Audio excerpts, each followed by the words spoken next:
Hello students, आज का जो ये लेक्चर है क्लास 10th का मैथ का पूछा हुआ जितना क्वेश्चन परिमेय और अपरिमेय से संबंधित है उसे देखेंगे। तो परिमेय संख्या किसे कहते हैं और अपरिमेय किसे कहते हैं, ये लेक्चर थ्योरी का होगा। तो इसे देखते हैं परिमेय और अपरिमेय किसे कहते हैं। तो परिमेय और अपरिमेय, आज इस संख्या को पहचानने वाले हैं कि परिमेय संख्या को कैसे पहचानेंगे और अपरिमेय संख्या को कैसे पहचानेंगे। देखिए परिमेय संख्या का डेफिनेशन क्या है, और हम लोग पिछले कक्षा में जो है पढ़ के भी आए हैं और देखे हैं, 7th में 6th में सब में बताया जाता है परिमेय संख्या क्या है और अपरिमेय संख्या क्या है। अब मुख्य रूप से 9th में पढ़ के आए हैं कि परिमेय और अपरिमेय का डेफिनेशन अच्छी तरीके से कवर किए। तो परिमेय संख्या कहते किसे हैं, तो बताया गया था कि वैसी संख्याओं को परिमेय संख्या कहते हैं जिसे p/q के रूप में लिख सकते हैं। वैसी संख्या को परिमेय संख्या कहते हैं जिसे p/q के रूप में लिख सकते हैं। लेकिन यहाँ पर परिमेय संख्या का डेफिनेशन वैसे नहीं देंगे और अपरिमेय का डेफिनेशन वैसे नहीं देंगे। सीधे एक लाइन में समझना है कि परिमेय संख्या वैसी संख्या को कहते हैं जिसे हम बटा के रूप में लिख सकते हैं। ठीक है, बटा मतलब वही p/q के रूप में। और देखते हैं कैसा होगा। इसका मतलब परिमेय संख्या ऐसा होगा कि बीच में यहाँ पर बटा हो सके और ऊपर भी एक संख्या लिखा जा सके और नीचे भी एक संख्या लिखा जा सके, वैसे संख्याओं को हम परिमेय संख्या कहते हैं। और ऊपर जो होगा वो एक पूर्णांक संख्या होना चाहिए और एक नीचे भी पूर्णांक होना चाहिए। अगर ऊपर भी पूर्णांक हुआ नीचे भी पूर्णांक हुआ तो उसे परिमेय संख्या कहेंगे, नहीं तो अपरिमेय संख्या कहेंगे। बटा के रूप में लिखा हुआ हो, ऊपर पूर्णांक नीचे पूर्णांक तो परिमेय, और ऊपर पूर्णांक नहीं हुआ या नीचे पूर्णांक नहीं हुआ तो अपरिमेय। पूर्णांक तो ये समझ में आ गया, परिमेय संख्या अपरिमेय संख्या, ऊपर भी पूर्णांक नीचे भी पूर्णांक होना चाहिए। अब रही बात कि पूर्णांक संख्या कहते किसको हैं, तो कुछ संख्या को जानना है, जैसे कि प्राकृत संख्याएं, पूर्ण संख्याएं और पूर्णांक संख्या। 3 संख्याएं के बारे में अभी इस लेक्चर में पता होना चाहिए। तो देखते हैं 3 संख्या क्या क्या है।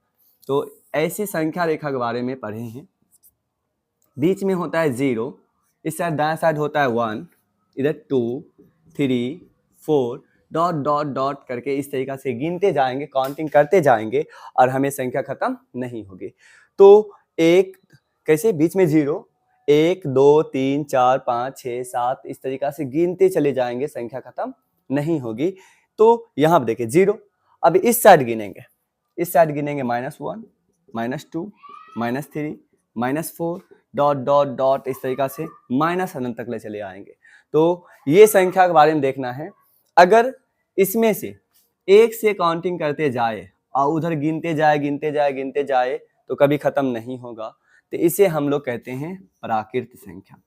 अगर पूछा जाएगा प्राकृत संख्या किसे कहते हैं, तो याद रखें गिनती वाली संख्या को प्राकृत संख्या कहते हैं, गिनती की संख्या को प्राकृत संख्या कहते हैं। जैसे कि 1 2 3 4 5 6 7 8 इस तरीका से अगर काउंटिंग करते जाएं तो उसे हम प्राकृत संख्या कहते हैं। तो एक लाइन में याद रखें कि गिनती की संख्या को प्राकृत संख्या कहते हैं। और पूछा जाए सबसे बड़ी प्राकृत संख्या क्या होता है, तो बताएंगे कि हमें पता नहीं है, क्योंकि गिनती खत्म ही नहीं होता है। और सबसे छोटी प्राकृत संख्या बात किया जाए तो कितना होगा, यहाँ पर 1 है। तो इस पॉइंट को याद रखें, सबसे छोटी प्राकृत संख्याएं 1 होती है और सबसे बड़ी प्राकृत संख्या मालूम नहीं है। प्राकृत संख्या में याद रखें सबसे छोटी 1, सबसे बड़ी मालूम नहीं है। अब देखें यहां से यहां तक गिनते हैं तो ये तो प्राकृत हो गया, 1 से गिन के अनंत तक जाए तो प्राकृत हो गया। अब यहां देखें इसी में सिर्फ 0 को शामिल कर लेंगे। किसको ले लेंगे, 0 को। अगर प्राकृत संख्या के समूह में 0 को मिला लेते हैं तो वो संख्या बनता है पूर्ण संख्या। ठीक है, तो पूर्ण संख्या का डेफिनेशन क्या बनेगा, प्राकृत संख्या के समूह में 0 को मिला लेने के बाद बना समूह पूर्ण संख्या का समूह कहलाता है। तो पूर्ण संख्या कहां से शुरू होगी, 1 2 नहीं, कहां से, 0 से। 0 1 2 3 4 5 इस तरीका से 0 1 2 3 4 5। प्राकृत संख्या में सिर्फ 0 को मिला लेना है। तो बताएं सबसे बड़ी पूर्ण संख्या क्या होता है, तो नहीं मालूम, क्योंकि 0 1 2 3 4 5 6 7 इस तरीका से खत्म ही नहीं होगा। और पीछे आ जाएं पूर्ण संख्या, सबसे छोटी पूर्ण संख्या क्या होता है, तो बताएं क्या होता है, 0। तो सबसे बड़ी पूर्ण संख्या नहीं मालूम, सबसे बड़ी प्राकृत संख्या नहीं मालूम, सबसे छोटी पूर्ण संख्या 0, सबसे छोटी प्राकृत संख्या 1 होता है। 3 संख्या पता चला। एक और देखते हैं, अगर यहां से गिन दिए इसको तो ये तो हो गया पूर्ण, और इधर बायां साइड ले ले तो ये हो गया माइनस वाला लेंगे।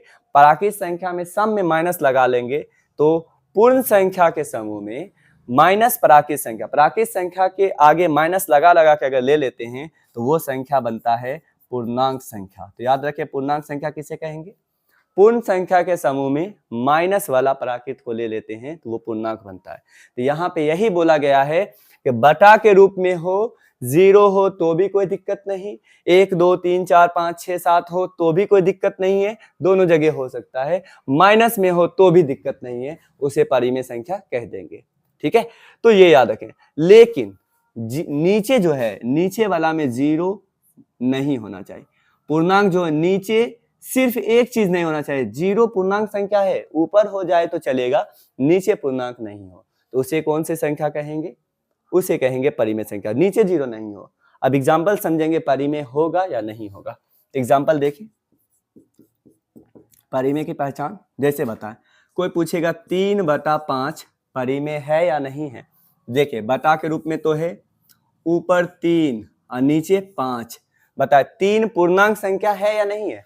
देखिए पूर्णांक संख्या किसे कहेंगे? गिनती वाली हो या 0 से शुरू हो, या 0 से शुरू होकर इधर माइनस वाला आ जाए तो भी कोई दिक्कत नहीं है।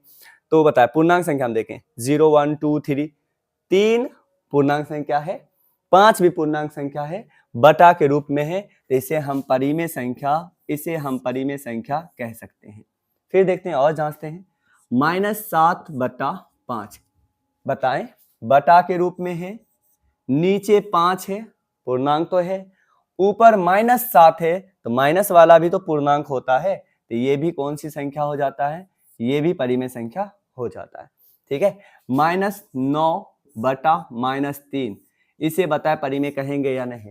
माइनस वाला आ जाए कोई दिक्कत नहीं है, बटा के रूप में है, ऊपर भी माइनस नीचे भी माइनस, कोई दिक्कत नहीं, इसे हम परिमेय संख्या कह सकते हैं। ठीक है, अब बताएं, सिर्फ पूछा जाए 7 परिमेय संख्या है या नहीं है। हम जानते हैं किसी भी संख्या के नीचे 1 लिख सकते हैं, तो लिख देते हैं 1। तो बताएं, ऊपर 7 पूर्णांक है, नीचे 1 है, ये भी परिमेय संख्या है। ठीक है, 0 परिमेय संख्या है या नहीं है, तो किसी भी संख्या का पावर नीचे बटा नीचे लिख सकते हैं 1। तो बताएं 1 लिख देते हैं, बटा के रूप में हो गया, ऊपर 0 पूर्णांक, नीचे 0 पूर्णांक, 1 पूर्णांक है, तो इसे भी परिमेय संख्या कह देंगे। लेकिन याद रखना है ये तो परिमेय हो गया, 1/0 हो जाए तो नीचे में 0 नहीं होना चाहिए, ये परिमेय नहीं, इसका आंसर होगा अपरिभाषित। आज तक कोई आंसर ही इसका नहीं निकाल पाया है। तो बताएं, नीचे में 0 ना ले। ठीक है, तो नीचे में 0 होगा तो उसका आंसर ही नहीं निकल पाता है, तो उसे हम परिमेय नहीं कहेंगे। तो परिमेय संख्या समझ में आ गया होगा कि बीच में बटा हो, ऊपर पूर्णांक नीचे पूर्णांक हो, सिर्फ नीचे 0 नहीं हो। ठीक है, तो उसे परिमेय संख्या कहेंगे। तो परिमेय संख्या में तो कोई दिक्कत नहीं है। अब रही बात अपरिमेय संख्या किसे कहेंगे, तो देखिए यहाँ पर अपरिमेय संख्या का डेफिनेशन लिखते हैं। यहाँ पर बताए अपरिमेय संख्या है वैसी संख्या को अपरिमेय संख्या कहते हैं जिसे बटा के रूप में लिख सकते हैं। देखिए ये क्या रहा, यहाँ भी बोले बटा के रूप में लिख सकते हैं, यहाँ भी बोले बटा के रूप में लिख सकते हैं। बटा के रूप में तो लिख सकते हैं, लेकिन ऊपर और नीचे में से अगर ऊपर पूर्णांक हो गया और नीचे पूर्णांक नहीं हुआ, अगर ऊपर पूर्णांक हो गया और नीचे पूर्णांक नहीं हुआ, तब भी अपरिमेय संख्या कहलाएगा। ऊपर पूर्णांक हो जाए, नीचे पूर्णांक नहीं हुआ, तो कौन सी संख्या कहलाएगा? अपरिमेय संख्या कहलाएगा। फिर बताएं अगला स्टेप इसी का, अगर ऊपर पूर्णांक नहीं हुआ, ठीक है, और नीचे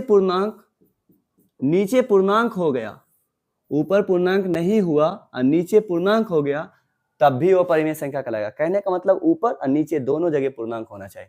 अब देखें, और ऊपर भी पूर्णांक नहीं हो और नीचे भी पूर्णांक नहीं हो, तब कौन सी संख्या होगा? तब तो एकदम 100% अपरिमेय ही होगा।